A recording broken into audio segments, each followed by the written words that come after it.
আমি রূপকথা, welcome to my third blog. আজ আমরা ঘুরতে এসেছিলাম তিস্তা ব্যারেজ গাজলডোবাতে।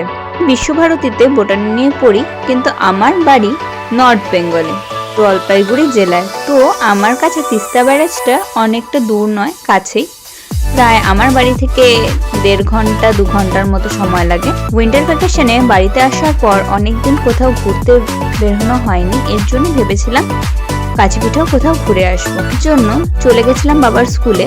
তো সেখান থেকেই এই কালী মন্দিরটায় গিয়েছিলাম, এটা 22 হাত কালী মন্দির। তারপর বেরিয়ে পড়েছিলাম গাজলডোবার উদ্দেশ্যে।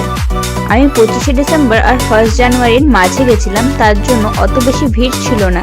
কিন্তু 25শে ডিসেম্বরে অনেক ভিড় হয়েছিল, যা আমি শুনতে পেয়েছিলাম। আমি আর বাবা দুজনেই বাইকে করে ওখানে ঘুরতে গেছিলাম। গাজলডোবায় পৌঁছে বাইক থেকে নেমে ঘুরে ঘুরে সব জায়গা দেখলাম, ব্রিজগুলোয় নামলাম, ভালো করে কিছু ছবি তুললাম। তারপরে কিছু খাবার খেয়ে আশেপাশের মার্কেটগুলোও ভালো করে ঘুরে দেখছিলাম। ছবিগুলো কিন্তু ওখানে খুব সুন্দর উঠছিল। আর পাশেই থাকার জন্য ছিল ভোরের আলো রিসর্ট। তোমরা যদি দূর থেকে আসো তাহলে ওখানে কিন্তু অবশ্যই তোমরা থাকার ব্যবস্থা করে নিতে পারো। আমরা তো এখানেই কাছে পিঠে থাকি, তো আমরা আর এখানে থাকিনি, আমরা কিছুক্ষণ পরেই সেখান থেকে চলে এসেছিলাম। আর এখান থেকে খুব সুন্দর কাঞ্চনজঙ্ঘাটা দেখা যাচ্ছিল।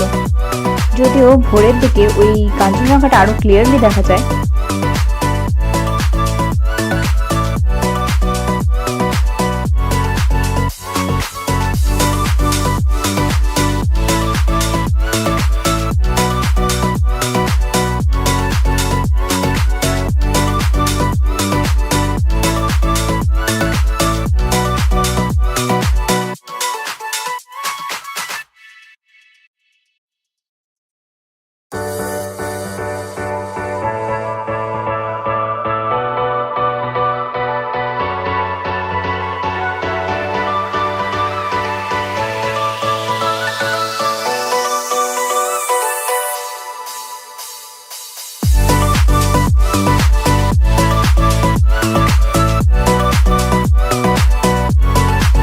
তারপরে আমরা এই মার্কেটটার মধ্যে ঢুকে পড়েছিলাম। মার্কেটটায় অনেক কিছু ছিল খাওয়ার জিনিস, সবজি, দুপুরের খাওয়ার জন্য নানা রকমের খাবার, আইসক্রিম ইত্যাদি অনেক কিছু।